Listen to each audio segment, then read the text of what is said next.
하늘이 열리고 말씀이 열리는 총회대구 신학원 오늘이 100번 강의를 훌쩍 넘고요. 104번째 강의입니다. 오늘 강의가 있기까지 하나님께서 내주심을 감사드리고요. 창세기 오늘 22장 들어갈 겁니다. 22장 무슨 장인지 아시죠, 권사님? 22장이 아브라함 시험장입니다. 재미있기도 하고요. 우리한테 말씀을 깨닫게 하시는 말씀도 같습니다. 자, 여기 지난번에 말씀드렸게 샬롬입니다. 샬롬 샬롬 한번 해보겠습니다. 샬롬 샬롬 샬롬 샬롬. 여기 토보입니다. 예? 우리 샬롬을 안 배워. 샬롬을 배워. 그렇죠. 약간의, 그러니까 히브리어가 처음에 만들었을 때는 모음이 없었어요. 샬롬이 돼도 괜찮고요. 샬롬이 돼도 괜찮습니다. 후대에 만들었습니다. 샬롬이라고 읽기로 했습니다. 여기 토보입니다. 토보. 토보, 좋다는 말입니다. 인사말 중에 하나입니다. 토보, 좋습니다. 자, 좋습니다. 한번 해보겠습니다. 좋습니다. 좋습니다. 자, 좋습니다. 송집사님, 좋습니다. 좋습니다. 자, 히브리 원문을 보지 마시고요. 한글을 보세요. 한글 보시면 이게 무슨 뜻인가 하면은 그리고 여호와께서 요셉과 함께 계심으로 이런 뜻입니다. 어떻게 됐어요? 요셉이 흉통한 자가 되었다는 거죠. 창세기 39장에 나오는 말씀입니다. 2절에 나오는 말씀. 이게 단어가 아주 쉬워요. 와예히 여호와 에트 요셉포. 여호와께서 요셉과 함께 계심으로 어떻게 됐다고요? 형통한 자가 되었답니다. 아멘. 아멘. 와예히 여호와 에트 요셉포. 뒤에 끝까지 한번 하고 있습니다. 여호와께서 요셉과 함께 하심으로 여기 뒤에 나오는 겁니다. 와예히 이시 마츠리아흐. 여기 형통하다는 뜻입니다.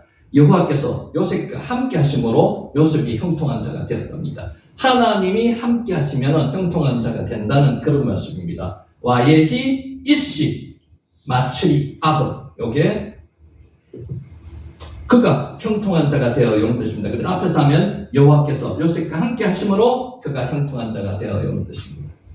자, 여기 지난번에 했습니다. 마음입니다. 마음이 중요합니다. 레바보 마음. 머리에 있는 것은 마음에서 우러나오는 게 머리로 가고요. 입으로 발설되는 겁니다. 레바보 마음입니다. 자, 이것도 지난번에 한번 했습니다. 사람이 각각 그 소견에 오름대로 행하였다. 사사기 21장 25절 마지막 절 말씀입니다. 이시 하 야사르 빼 에나유 야세.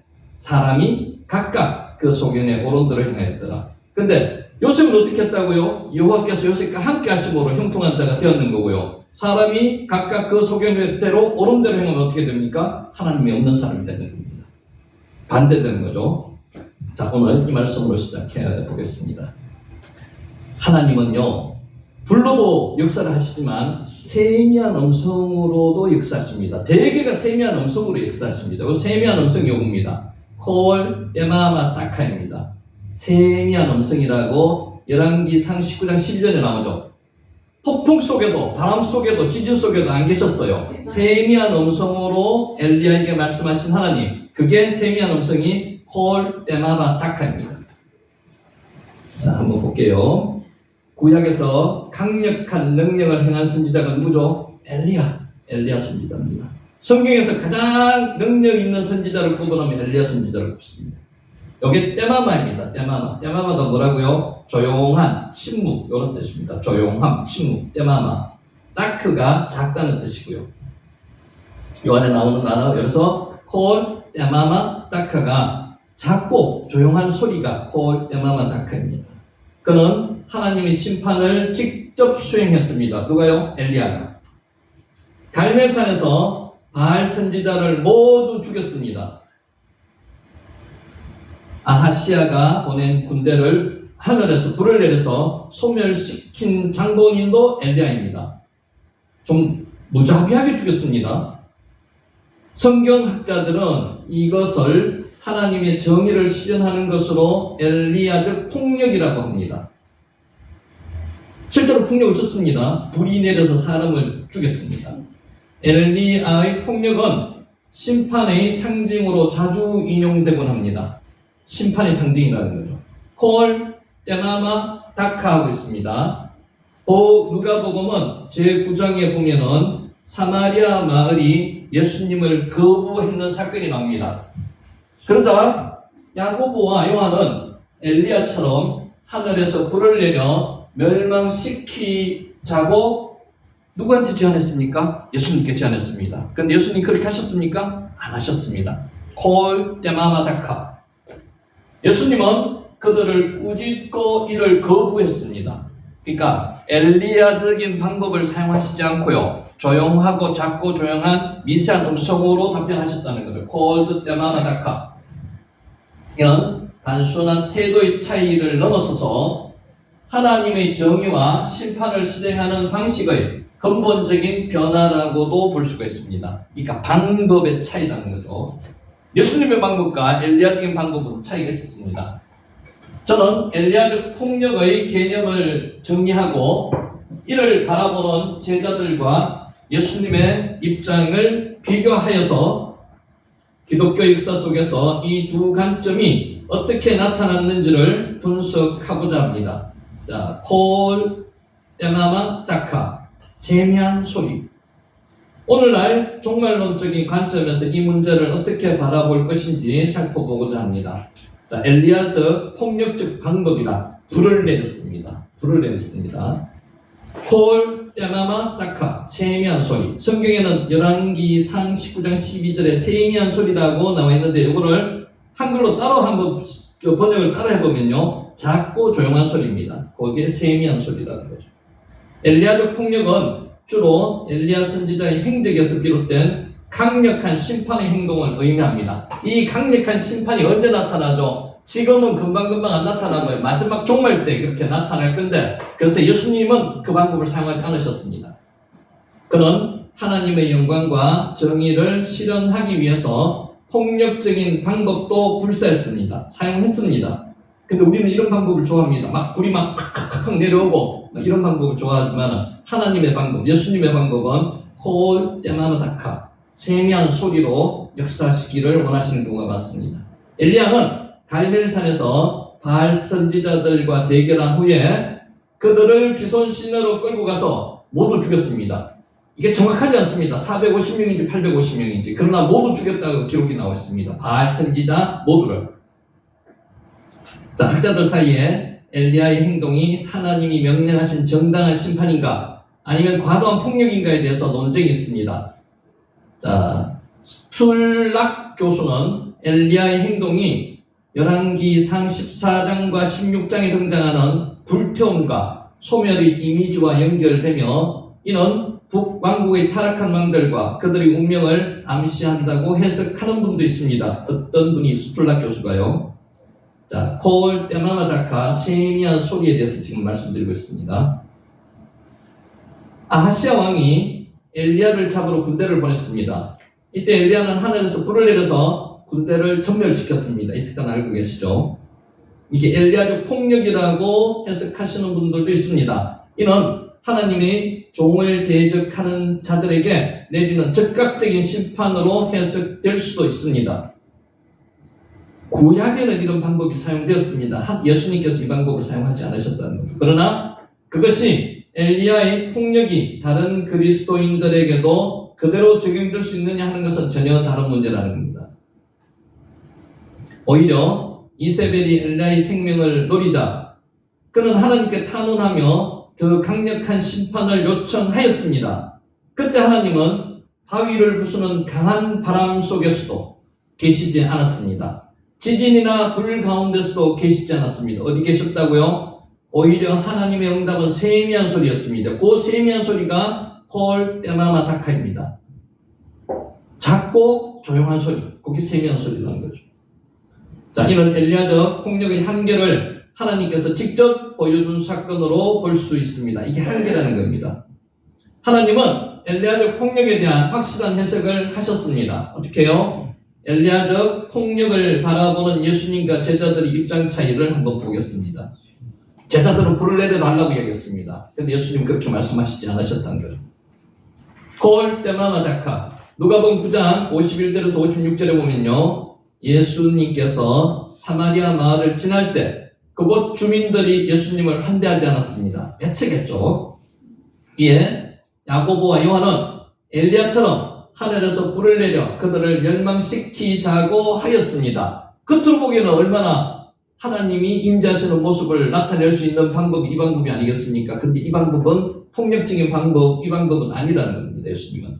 제자들은 사마리아인들이 예수님을 거부한 것을 하나님과 메시아에 대한 모욕으로 받아들였습니다. 이는 엘리야가 바알 선지자를 처형하고 하나님의 원수들을 물리쳤던 구약적 모델에 대한 사고 방식입니다. 이게 구약적 모델이 불을 내려드는 이런 역사가 구약적인 방법이라는 겁니다. 예수님은 그들을 돌아보시면서 꾸짖으셨습니다. 꾸짖다는 말 아시죠?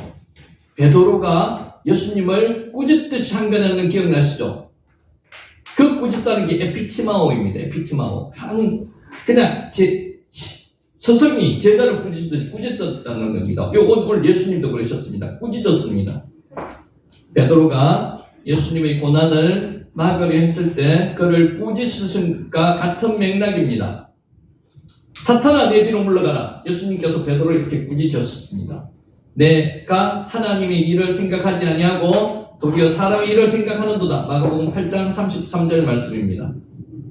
자, 예수님 당시 유대인들은 로마와 악한 사람들에 대해서 폭력적 성향을 보였습니다. 우리나라 일제시대 보더라도 그런 느낌을 가질 수 있습니다. 그들은 우리나라 일제시대보다 더했습니다. 예수님은 그러한 폭력적 행위를 사탄의 유혹으로 간주하셨습니다. 따라서 엘리야의 전성에 기댄 폭력적 해결을 제안하는 제자들의 태도 역시 전통적이고 성경적으로는 그럴듯해 보이지만 예수님의 사역 방향과는 정반대라는 점에서 사탄의 관계로 교정할 수 있음을 강조합니다. 사마리아 마을 이야기는 예루살렘으로 가는 길, 곧 예수님의 고난과 십자가의 길을 시작점에서 폭력이 아니라 자기 희생의 메시아로 가야 한다는 결론에 이른다는 것입니다. 콜, 때마마, 다카, 세미한 소리. 예수님은 엘리야 자체를 부정한 것이 아닙니다. 방법상의 문제를 말씀하시는 겁니다. 언제 어떻게 하나님의 심판이 이루어질 것인가를 둘러싼 시점 문제로 보셨습니다. 누가복음 9장 51절 56절의 초점은 지금은 극단적인 차별이 아닌 구원에 있다는 데 있습니다. 폭력을 사용할 때가 아니라는 겁니다. 누가복음 9장 51절 56절의 초점은 지금은 극단적인 차별이 아니라 구원에 있다는 데 있습니다. 예수님의 길은 고난을 통하여서 구원을 이룬다는 점을 부각하는 것입니다. 지금 사술서 기간 중이죠. 예수님의 이러한 태도는 초기 기독교에 대한 기독교에 큰 영향을 미쳤습니다. 기독교 교회사에서도 두 입장은 상반된 방식으로 나타나게 됩니다. 자, 기독교 교회사에서 나타나는 두 관점을 볼게요. 예수님의 방법과 엘리야적인 방법의 두 관점. 기독교 역사에서도 엘리야적 폭력과 예수님의 구원 사역은 서로 다른 방식으로 개성되었습니다. 자, 사도행전에 보면요, 베드로와 요한이 사마리아에 가서 복음을 전하는 장면이 나옵니다. 원래 요한은 사마리아에 불을 내리고자 이전에 제안했던 인물입니다만은 사마리아 사람들에게 성령을 부어주시는 역할을 하였습니다. 어떤 방법이요? 조용한, 세미한, 작고 조용한 소리로 복음을 전했다는 겁니다. 그래서 성령에 의존했습니다. 예수님의 가르침을 따라서 사도들이 점진적으로 변화되었습니다. 어떤 방법으로요? 예수님의 방법으로. 콜, 때마마다카. 폭력이 아니라 성령의 능력으로 평화와 화합으로 이끌었음을 보여줍니다. 이후 초대교회는 로마의 무단 폭력에 대항하기보다 무력으로 대항하지 않았습니다. 예수님의 가르침을 따라 고난을 받아들였습니다. 방법은 콜, 때마마다카. 세미한 소리로 대응했습니다. 예수님 하나님이 우리한테 들려주시는 그 소리로. 그들은 원수의 칼 앞에서 기꺼이 생명을 바쳐 순교했습니다. 무력으로 투쟁하지 않았습니다. 초대교회의 이러한 태도는 잔인무도한 로마를 변화시켰습니다. 만약에 이때 무력을 썼다면요, 멸절됐을 겁니다. 그리고 로마로부터 완전히 정복당했을 겁니다. 그들이 칼을 내려놓고 예수님의 십자가 앞에 무릎 꿇게 하였습니다. 예수님의 방법을 사용했다는 겁니다. 그러나 교회가 힘을 가지자 이때는 어떻게 했습니까? 이스라엘과의 전쟁을 정의로운 전쟁이라고 이름하여서 무력을 통해서 하나님의 심판을 행사하려고 했습니다. 이게 차이라는 거죠. 힘을 가지면요, 힘을 쓰고 싶어 합니다. 힘이 없으면은 하나님의 방법을 사용한다는 거죠. 이는 엘리야적 폭력의 부활이라는 겁니다. 콜, 때마마, 다카 이야기하고 있습니다. 중세 카톨릭이 이단과 불신자를 처벌하는 방식도 엘리야적 폭력을 모델로 삼았다고 볼 수가 있습니다.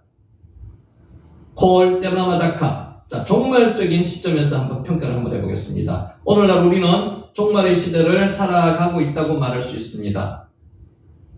신앙의 위기가 지속되고 있고요. 세속화와 도덕적 혼란이 가속화되어서 극단에 치달아 있습니다. 일부 기독교인들은 다시금 엘리야적 폭력의 필요성을 주장합니다. 폭력의 정당성을 주장하는 사람들은 초대교회로부터도 있었습니다. 요한계시록 11장 3절에 6절에 보면은 엘리야적 폭력이 등장합니다. 두 증인 기억하시죠? 두 증인. 만일 누구든지 그들을 해하고자 하면, 두 증인을 해하고자 하면 그들의 입에서 불이 나와서 그들의 원수를 삼켜버릴 것이요. 이게 엘리야적인 방법입니다. 종말에 이런 방법이 사용됩니다. 그러나 지금은 아직 그 단계는 아니라는 거죠. 누구든지 그들을 해하고자 하면 반드시 그와 같이 죽임을 당하리라. 계시록 11장 5절 말씀입니다. 핍박받는 상황에서 계시록의 말씀은 폭력을 정당화하는 빌미를 제공합니다. 누구라도 현 시점을 종말이라고 판단하는 순간에 엘리야적 폭력은 언제든지 재현될 수 있습니다. 그러므로 하나님의 심판을 실시할 종말의 때가 언젠가는 언제나 큰 숙제였습니다. 제자들은 예수님께 대해서 질문하였습니다. 예수님은 이렇게 대답했습니다. 때와 시기는 누구만 안다고요? 아버지께서 자기의 고난에 두셨으니 너희가 알 바가 아니라는 겁니다. 아버지만 아신다는 겁니다. 사도행전 1장 7절의 말씀이고요. 지금도 엘리야적인 폭력을 정당화하는 사람들이 있다면 그들은 하나님의 고난을 자기의 것으로 만들고 예수님의 구원 사역을 방해하는 것으로밖에 해석할 수가 없습니다. 지금은 아직 폭력적인 방법을 사용할 때가 아니라는 겁니다. 그러므로 교회는 심판자가 될 수가 없습니다. 교회는 테러가 되어야 됩니다. 교회는 방주가 되어야지 심판자가 될 수는 없습니다. 종말론적 관점에서 최종 심판은 누구의 고난입니까? 하나님의 고난입니다. 인간이 직접 이를 실행하려 해서는 안 된다는 것입니다. 물론 교회는 사회적 불의와는 맞서야 하지만 폭력은 안 된다는 겁니다. 엘리야적 방법은 아니라는 겁니다. 그것은 폭력적인 방법이 아니라 사랑과 평화의 방식이어야 합니다. 콜 때마마다카, 세미한 소리. 기독교 공동체는 하늘의 불이 아니라 성령의 불로 세상을 변화시켜야 합니다. 동의하시죠? 성령의 불로 변화시켜야 합니다. 성령의 불이 내려서 그 불로 내가 먼저 변화되고요. 교회가 변화되고 사회가 변화되어야 된다는 거죠. 지금 어떤 면에서는 이 사회가 이렇게 부패하고 타락한 이유가 뭡니까? 교회가 제 역할을 하지 못해서 그렇다는 겁니다. 현대사회에서 기독교 신앙을 거부하거나 대적하는 사람들을 볼 때 엘리야적인 폭력이 아니라 예수님처럼 그들에게 은혜를 베풀고 사랑으로 다가가는 것이 필요하다는 것입니다. 자, 현대 그리스도인에게 주는 교훈에 대해서 알아보겠습니다. 첫째, 하나님의 심판은 하나님의 고난입니다. 인간의 고난이 아닙니다. 인간은 인간을 심판할 고난이 없습니다. 엘리야적인 폭력은 구약시대에서 하나님의 강력한 심판을 나타내는 방식이었습니다. 그 당시의 방식이었다는 거죠. 지금은 그렇게 사용해서는 안 된다는 겁니다. 예수님은 하나님의 심판에 지금 당장 이루어질 필요가 없다는 겁니다. 인간이 이를 직접 집행하는 것은 하나님의 고난을 침범하는 것이라고 가르쳤습니다. 그래서 인간은 심판하지 못합니다. 교회도 심판해서는 안 됩니다.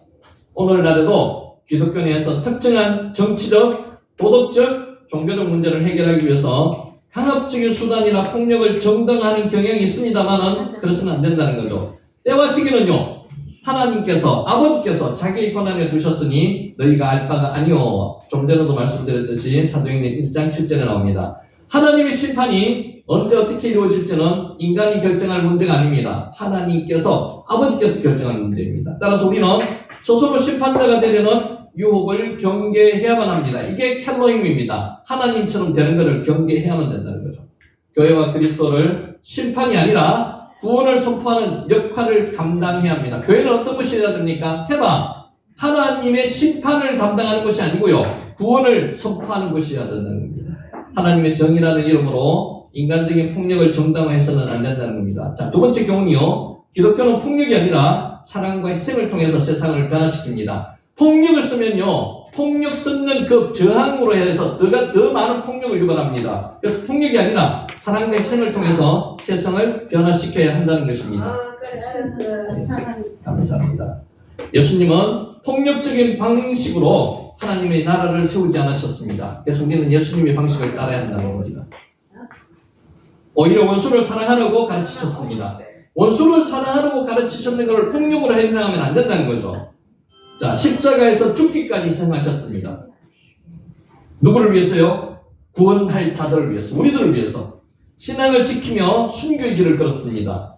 여러분 이 길 걸으실 수 있습니까? 지금은 힘들 수도 있습니다. 성령이 임하시면은, 성령이 함께 하시면은 이 길을 갈 수가 있습니다. 결과적으로 로마 제국은 기독교를 그래서 받아들였습니다. 기독교인들이 폭력을 썼다면 로마는 기독교를 받아들이지 않았습니다. 폭력이 아니고요, 사랑을 전파했기 때문에, 복음을 전파했기 때문에 받아들였다는 겁니다. 복음은 칼이 아니라요, 사랑과 인내로 확장되었습니다. 지금도 마찬가지입니다. 힘으로, 폭력으로 저들을 복음으로, 복음 안에 들어오게 할 수는 없습니다. 그러니까 하나님의 말씀으로, 사랑과 복음으로 들어오게 해야 된다는 거죠. 중세교회는 엘리야적인 폭력의 방식으로 회귀하였습니다. 폭력을 사용했습니다. 시선함을 폭력으로 막 누르려고 했습니다. 그래서 계속 전쟁이었습니다. 그게 하나님의 방법은 아니라는 거죠. 십자군 전쟁과 종교 재판과 같은 폭력적인 방법을 사용했지만은 그들은 세상을 변화시키지 못했습니다. 오늘날 우리는 과거의 실수를 반복하지 말아야 합니다. 교회는 뭐요? 사랑과 희생의 원칙을 지키면서 세상을 변화시키는 사명을 감당해야 합니다. 희생의 원칙을 지켜야 합니다. 사랑과 희생. 기독교의 영향력은 폭력이 아니라 희생적 사랑과 섬김을 통해서 드러나야만 한다는 겁니다. 이게 대표적으로 말씀하시는 게 하나님의 세미한 소리, 홀 때마마 다카라는 겁니다. 성령의 능력이 진정한 변화의 원동력입니다. 그래서 우리는 성령을 받아야만 합니다. 성령을 받아서 내가 변화되고요. 그래서 내가 변화된 내가 교회가 변화되어야 되고요. 이 사회가 변화되어야 된다는 거죠. 당연히 가정이 변화되는 거죠. 내가 성령을 받으면.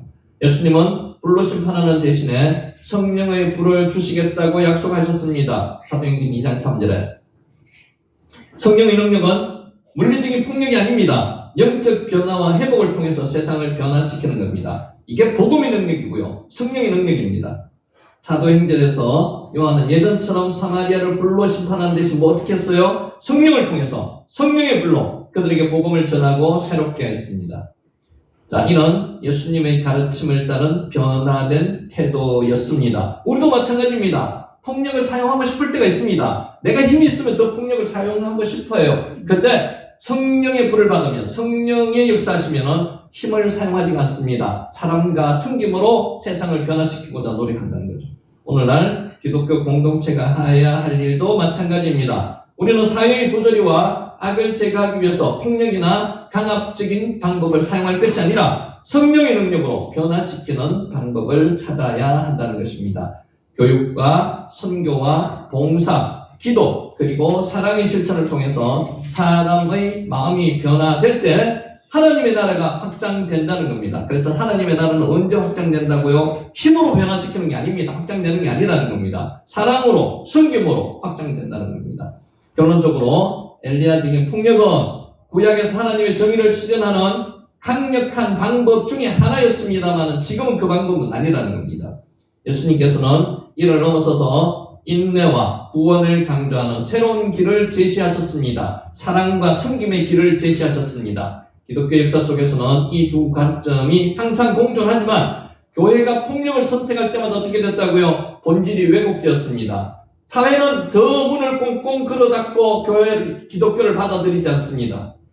오늘날 우리는 예수님의 가르침을 따라 하늘의 불이 아니라, 실제 불이 아니라요, 성령의 불로 구원의 길을 열어야 한다는 것입니다. 이러한 원칙을 지킬 때 우리는 엘리야적인 폭력의 유혹을 넘어서서 예수님의 길을 따르는 참된 신앙을 실천할 수가 있다는 겁니다. 오늘 명심하십시오. 성령의 불을 받아야지 내가 변하고요, 가정이 변하고 교회가 변하고 사회를 변화시킨다는 말씀 명심하시면서 오늘 강의를 시작하도록 하겠습니다. 자, 정리 간단하게 하고 넘어갑니다. 19절. 하나님이 지금 21장 마지막 부분 하고 있습니다. 오늘 정리입니다. 목서. 하나님이 하갈의 문을 밝히셨으므로 샘물을 보고 가서 가죽 부대에 물을 채우다가 그 아이에게 마시게 하였더라. 샘이 옆에 있었어요. 근데 하나님이 눈을 밝혀 보이지 않게 하시면요, 샘물을 발견할 수가 없습니다. 파카흐, 열라는 뜻이거든요. 하나님이 눈을 열리게 해주셔야만이 물을 발견할 수가 있다는 겁니다. 지금도 마찬가지입니다. 생명의 말씀이 이 성경 말씀 안에 있습니다. 그런데 이 말씀을 사람들은 모릅니다. 눈을 밝혀주셔야지만이, 파카흐 해야지만이 알 수가 있다는 겁니다. 20절, 하나님이 그 아이와 함께 계심에 그 아이가 장성하여 광야에 거주하며 활 쏘는 자가 되었더니 하나님께서 함께 하셨다는 거. 요셉과 앞에 요셉과 똑같습니다. 와예히, 그때는 누구였어요? 여호와, 에트, 요세프 이렇게 됐습니다. 똑같습니다. 여기는 누구라고요? 와예히, 엘로힘, 에트, 한 나하르. 나하르가 어린아이거든요. 청년도 나하르라 그럽니다. 누구가? 하나님이, 엘로힘이, 전지전능한 하나님이 누구와? 나하르, 그 이스마엘과 함께 하심으로 그가 성장했다는 겁니다. 살아났다는 겁니다. 광야에서 살아났다는 겁니다. 그래서 여기서 생략되어 있는 글이 물이 없는 광야에서도 하나님이 함께 하시면은 성장할 수가 있다는 겁니다. 생명을 유지할 수가 있다는 겁니다. 그래서 하나님이 함께 하심이 그만큼 중요하다는 겁니다. 하나님이 함께 하시면은 질병이 치료될 수 있다는 겁니다. 하나님이 함께 하시면은 내 문제가 해결될 수 있다는 겁니다. 아멘. 아멘. 자, 22절, 그때에 아비멜렉과 그 군대 장관 비골이 아브라함에게 말하여 이르되 내가 무슨 일을 하든지 하나님이 너와 함께 계시도다. 여러분, 이런 여러분이 되시기 바랍니다. 네가 무슨 일을 하든지 너를 보면 하나님이 너와 함께 계심을 알 수 있다는 게 이게 얼마나 큰 복입니까? 하나님이 권사님과 권사님을 보면 하나님 권사님 안에 계신 것을 알 수 있다고 이야기하는 거예요. 자, 여기서 주의해야 될 거, 그라는 게 정관사가 아닙니다. 그 군대 장관 비골이 아니고요. 그의 군대 장관 비골입니다. 그 히즈, 그의 군대 장관, 아비멜렉의 군대 장관 비골이 아브라함에게 말하였다는 겁니다. 차바 군대고요. 사르가 지도자입니다. 지도자. 자, 내가 무슨 일을 하든지 네가 하는 일마다 무슨 일을 하든지 간에 내가 하고 있는 모든 일 안에 하나님이 있어 보인다는 겁니다. 하나님이 함께 하심을 볼 수 있다는 겁니다. 이런 축복이 여러분에게 있으시기를 예수님의 이름으로 축원합니다. 아멘. 하나님이 너와 함께 하시도다. 엘로힘 임메카. 이게 임마누엘입니다. 하나님이 너와 함께 하신다는 겁니다. 너와 함께 하신다는 겁니다. 이거 지금 누가 하고 있어요? 아비멜렉과 그 군대 장관이 와가지고 지금 이런 이야기를 아브라함에 하고 있다는 겁니다. 믿지 않는 사람들이 집사님을 보시면은 하나님이 함께 하심을, 집사님을 보면 알 수 있다는 겁니다. 이게 얼마나 축복입니까? 그런 삶을 살려고 하면은요, 내가 정말 예수님의 뜻대로 살아야지만 그런 삶을, 그런 이야기를 들을 수 있다는 거예요. 네. 자, 25절. 아비멜렉의 종들이 아브라함의 우물을 빼앗은 일에 관하여 아브라함이 아비멜렉을 책망하였답니다. 아브라함의 우물을 강제로 빼앗아 갔다는 겁니다. 강제로 빼앗아 갔는데 아브라함은 군사들을 데리고 가서 이들을 쳐부숴서 다시 빼앗지 않았습니다. 그냥 가만히 내뒀다는 거죠. 누가 그 역할을 찾아주었습니까? 찾아주는 역할을 하나님께서 하셨다는 거죠. 빼앗은 일, 아세르, 까젤이 빼앗다는 겁니다. 빼앗다. 까잘은 늑탈하다는 뜻입니다. 개역에는 늑탈로 되어 있습니다. 폭력을 동반한 강탈행위가 까잘입니다. 누가 빼앗아갔다고요? 아비멜렉의 종들이 빼앗아갔습니다. 까잘. 그런데 아브라함은 아무 대응도 하지 않았습니다. 25절. 아비멜렉의 종들이 아브라함의 우물을 빼앗은 일에 관하여 아브라함이 아비멜렉을 책망하다. 한글로는 책망하다가 되어 있는데 이 책망은요, 조목조목 밝혔다는 겁니다. 꾸짖었다 이런 뜻보다는요, 이런 사실이 있었는 것을 너한테 알려준다는 겁니다. 조목조목, 그러니까 완화시켰는 거죠. 말이 강하게 이야기하지 않았다는 거죠. 아브라함이 아비멜렉에게 책망하기보다는 일의 자초지정을 알아보고자 조목조목 밝혀서 이야기했는 겁니다. 알아들으라는 겁니다. 싸우려고 했는 이야기가 아니고요, 화해하기 위해서, 문제를 풀기 위해서 했습니다. 사람을 보면요, 어떤 일을 할 때 화가 나면요, 그것을 조목조목 아브라함처럼 밝혀서 이해를 시키려고 그러는 게 아니고 화부터 먼저 냅니다. 그럼 다툼으로 인해서 일이 해결되지가 않아요. 오늘 이 부분을 우리도 좀 본받아야 됩니다. 조목조목 밝혀서 알게 하다는 뜻입니다. 약하고 책망하다는 뜻인데 실제 이 단어는 조목조목 이야기하다는 뜻입니다. 밝혔다는 것입니다. 26절. 아비멜렉이 이르되 누가 그리하였는지 내가 알지 못하노라. 너도 내게 알리지 아니하였고 나도 듣지 못하였더니 오늘에야 들었노라. 요 단어가 세 가지 동사가 나옵니다. 야다티. 야다티. 내가 알지 못하노. 내가 알지 못한다는 거예요. 안다가 야다거든요. 내가 알지 못하고 네가 내게 알리지 아니하였고 내가 듣지 못하였다는 뜻입니다. 그래서 로 야다티, 로 히카드타, 로 샤마티 요 동사를 원어에서는 딱딱딱딱 운율에 맞게 되어 있습니다. 로 야다티, 로 히카드타, 로 샤마티. 내가 알지 못하고 네가 내게 알리지도 않았고 그래서 나는 듣지도 못했다. 이런 뜻입니다. 실제로 아비멜렉은 몰랐습니다. 자, 27절. 아브라함이 양과 소를 가져다가 아비멜렉에게 주고 두 사람이 서로 언약을 세우니라. 여기서 언약을 두 사람이 세우는 건 누가 하고? 아브라함과 아비멜렉이 세우는 겁니다. 카라트, 언약을 계약이라는 겁니다. 계약, 베리트와 함께 계약을 맺다는 뜻입니다. 카라트, 자르다는 게 동물을 자르는 게 카라트거든요. 자른 동물 사이로 통과하는 게 언약을 맺는 거거든요. 그게 언약을 맺는 것. 자르다는 뜻도 있지만 계약을 맺다, 언약을 맺다도 카라트입니다. 베리트가 언약이고요. 28절. 아브라함이 7 암양 새끼를 따로 놓았습니다. 암양 새끼를 따로 놓았다. 이게 세바 키보소트 하촌이라는 건데 요게 7 암양 새끼는 우리 한글로는 7 암양 새끼라고 되어 있는데 원문에 보면은 양떼 중에서 7 암양 새끼라고요. 양떼 중에서라는 말이 생략되어 있습니다. 요걸 놓으면은 더 말이 매끄럽게 번역하기가 더 낫습니다. 양떼 중에서 7 암양 새끼를 따로 놓았다는 겁니다. 여기 밑에 킹 제임스 버전에서 번역한 내용입니다. 키버스 암양입니다. 자, 두 사람이 거기서 서로 맹세했으므로 그것을 버엘세바라고 합니다. 세바가 7이라는 뜻이거든요. 7. 자, 7 우물이 있는 그런 게 버엘세바입니다. 7 우물이라는 뜻이 원뜻인데요. 세바가 7 우물에서 맹세를 언약을 맺었기 때문에 샤바가 맹세라는 뜻입니다. 세바가 맹세하다는 뜻입니다. 자, 그래서 세바에서 파생된 맹세가 샤바입니다. 세바가 7이라는 뜻이고요. 샤바가 맹세라는 뜻입니다. 그래서 버엘세바가 뭐라고요? 7 우물 또는 맹세의 우물 두 가지 다로 해석할 수 있다는 겁니다. 버엘세바 자주 나오죠. 알아두시기 바랍니다. 7 7개가 있다는 뜻이고요. 7 우물로 맹세를 했기 때문에 버엘샤바 하면은 맹세의 우물이라는 뜻도 된다는 겁니다. 자, 32절. 그들이 버엘세바에서 언약을 세우매 아비멜렉과 그 군대 장관 비골은 떠나 블레셋 사람의 땅으로 돌아갔고, 여기서 실제 한글 번역에서는 떠나다라고 되어 있는데 원어에서는 그러자 그는 일어났다는 겁니다. 누가 일어났다고요? 아비멜렉이 일어났고요. 그리고 그들은 돌아갔다는 겁니다. 그러니까 앞에 그는 아비멜렉이고요. 그들은 아비멜렉과 비골 두 사람 복수라는 거 전문가는 설명을 드렸습니다. 자, 여기까지 했고요. 자, 오늘은 여기서부터 합니다. 33절. 아브라함은 브엘세바에 에셀나무를 심고 거기서 영원하신 여호와의 이름을 불렀으며, 영원하신 여호와 엘 올람, 요거 기억해 놓으시기 바랍니다. 올람이 영원이라는 뜻이거든요. 여러분 그거 아시죠? 엘 샤다이가 무슨 뜻입니까? 엘 샤다이, 자주 이야기하는 엘 샤다이, 전능하신 하나님.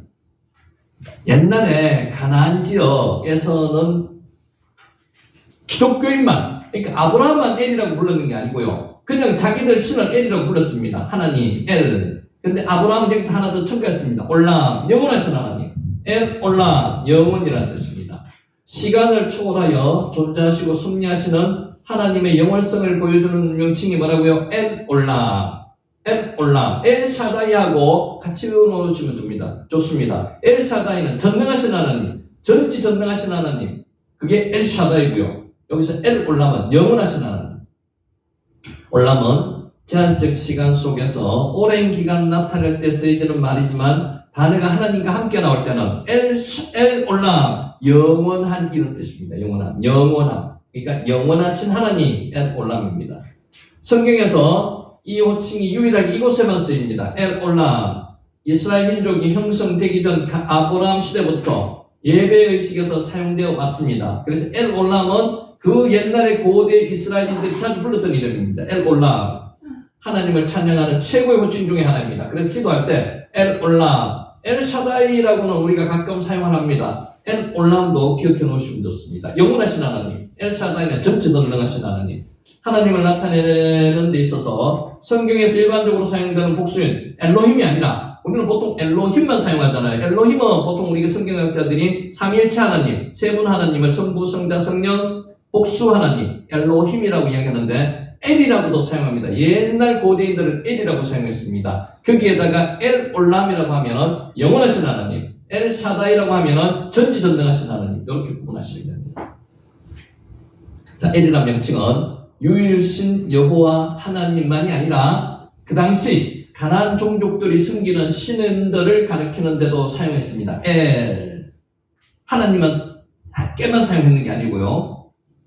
자, 그러한 가나안인들과는 달리 아브라함은 엘의 진정한 대상이신 하나님을 알고 있었기 때문에 거기에 대한 명칭을 일찍이 지극히 높으신 하나님, 엘 엘리온, 높으신이라는 뜻이 엘리온이거든요. 그러니까 거기다가 하나 더 붙였습니다. 엘 엘리온, 높으신 하나님.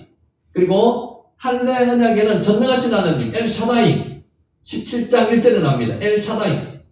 본문에서 영생하시는 하나님, 영원하시는 하나님, 엘 올람. 그래서 세 개 기억하시면 되는데요. 엘 올람 방금 이야기했고요. 엘 샤다이는 전능하신 하나님, 엘 엘리오는 지극히 높으신 하나님. 두 개는 반드시 기억하시기 바랍니다. 엘 샤다이는 우리가 알고 있기 때문에 엘 올람, 영원하신 하나님, 엘 올람, 영원하신 하나님.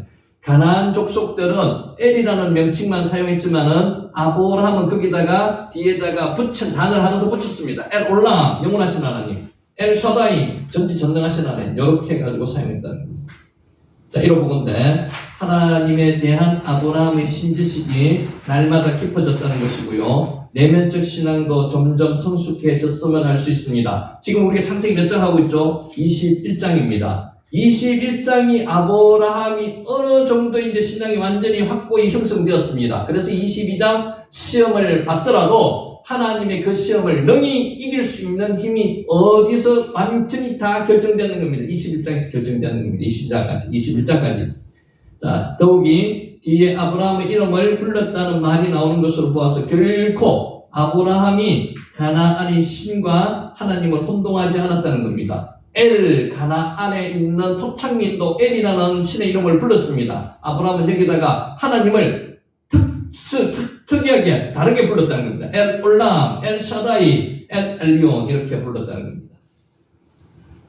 그래서 33절 여호와의 이름을 불렀으며 와 이크라 베셴 예호와 이는 하나님께 공식적으로 예배를 드렸음을 나타내는 관용적인 표현입니다. 이크라, 카라가 외치다는 뜻이거든요. 이름을 외쳤다는 겁니다. 이거는 이름만 외쳤는 그냥 단순하게 외쳤는 뜻이 아니고 예배드렸다는 겁니다. 자, 본문은 보다 넓은 의미를 가지는데요. 와 이크라, 이카라는 선언하다는 선포하다는 뜻도 있습니다만은 이름에 해당하는 셈은 단순한 호칭이란 넘어서 이름을 불렀다는 것은요. 인격, 공적 등을 나타내기도 하기 때문에 이거는 예배를 드렸다는 그런 뜻으로 성경학자들은 이야기하고 있습니다. 와 이크라 베셴 여호와, 여호와의 이름을 불렀더라, 예배를 드렸더라는 뜻입니다. 자, 따라서 본문은 아브라함이 하나님의 공의로우시며 전능하시고 영원하신 하나님, 올람이 엘 올람이 영원하다는 거죠. 전능하신 분임을 주위 족속들에게 선포했습니다.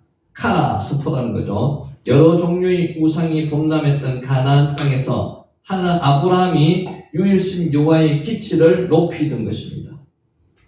여호와는 아브라함의 하나님이 되시며 그 땅 가나안은 여호와의 땅임을 널리 다른 사람들에게, 민족들에게 선포했다는 것입니다. 여호와 하나님을 선포하는 것은 아브라함뿐만 아니라 아브라함의 영적 후손인 우리들도 힘써야 합니다. 복음을 전파하느니 그래서 우리의 사명이라고 말씀드리고 있는 겁니다. 디모데후서 4장 2절 말씀입니다. 샴이 거기라는 뜻입니다. 거기서 했던 겁니다. 가나안 땅에서. 34절 그가 블레셋 사람의 땅에서 여러 날을 지냈답니다. 여기서 여러 날이 그가 누구예요? 아브라함이. 여러 날은 며칠을 이야기하는 게 아닙니다. 수십 년, 아마 10년 이상을 보냈다는 그런 뜻으로 해석을 하면 맞습니다. 와 야가르, 얌밈, 나빔 여럿으로 번역된 나빔은 풍부하다는 뜻, 오래다, 크다는 뜻, 라하브에서 나왔습니다. 라하브, 물이 풍부하다 할 때 라하브라는 단어를 쓰거든요. 자, 이런 며칠 정도만 거기 머문 것이 아니고요. 수많은 날들이라는 의미입니다. 얌밈, 라빔, 많은 날들인데 이 많은 날들은 이 문장에서 볼 때 10년 이상이라는 겁니다. 자, 본장의 배경이 이삭이 젖을 뗀 시기인 3, 4세경이었고 다음 장에 이삭을 번제로 바칠 때 이삭은 이미 장성했으며 이삭이 몇 세쯤 됐을까요, 집사님? 이때 22장에 이삭을 번제로 바치는 그런 장면이 나오죠. 이삭이 몇 세 정도 됐을까요? 대략 몇 살요? 15.